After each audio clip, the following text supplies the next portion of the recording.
Guys, welcome back to another video. I'm Candice Latham, and on this channel I help you navigate adulthood a bit easier in regards to your finances, your habits, and your mindset. Today's video I'll be talking all about the 3 key questions you need to ask yourself at the end of each month when it comes to your budget, aka your spending plan. Now, before I dive into those 3 questions, if you guys haven't already signed up for my free guide on the 10 smart ways for you to spend your tax refund this year, make sure you grab that in the description box below, because you'll just be a part of my tribe and you get to hear all from me and more tips on how to reach your money goals. I originally got this video idea because I just did a video for my other channel, which is the Latham Agency. If you guys didn't know, I have a design and consulting business, and so if you're interested in learning more about building your brand, business and marketing tips, make sure you guys follow me on that channel. I'll leave that in the description box as well.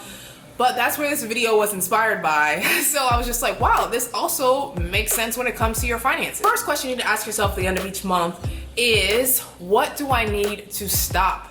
Right? What do I need to stop doing when it comes to my money?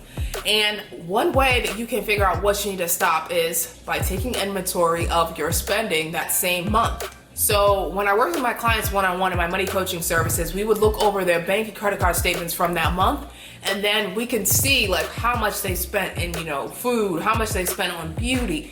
And so that's a good exercise for you to do when it came to like our groceries. We like to eat good. We like to splurge a little bit when it comes to our groceries. Our monthly family meeting we had this month, what we actually wrote down was that we need to decide and just get 2 fancy meals a week rather than getting so many fancy meals, right? Because we want to eat the shrimp, we want the steak, we want the mussels, we want all these things in 1 week. And it's like, okay, let's cut that down, have some regular meals in there too, and then we can get 2 fancy meals. And that has helped our budget tremendously. Questions that we use in our family meeting, I put them inside of my Hero and Your Finances, Your Finance Workbook and Growth Planner. So if you guys haven't picked up a copy, it comes in a digital version and a print version. And we also found like a cheaper store to get some items from. So we're splitting where we're going food shopping. So we're getting the bulk of our stuff from one store that's a little bit more pricey, but it has quality food, and then we're getting the rest of our stuff from another store that's a little bit more cheaper, which is Aldi's. So our friend introduced us to Aldi's and we love it so far, so now we're just kind of splitting up our shopping trips,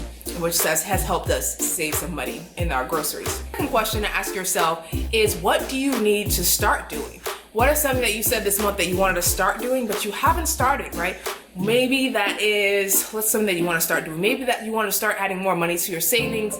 Maybe you spent a lot on Christmas gifts and you want to start building that fund back up in your savings account. Or maybe you want to start investing. Maybe you want to start putting aside a certain amount of money so you can invest more money.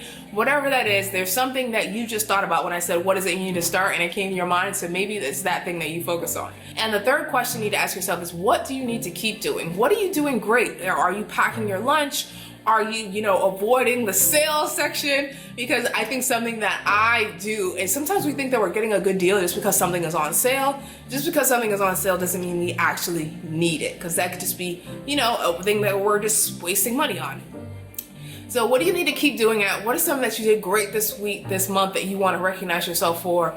And if you keep doing that, you're going to be on a track to keep reaching your money goals. So those are the 3 questions to ask yourself. What do you need to stop? What do you need to start? And what do you need to keep doing because you're doing a great job and you're getting closer to reaching your money goals? A free guide, make sure you do so in the description box below. And until next time, I'll see you guys later. Bye, guys.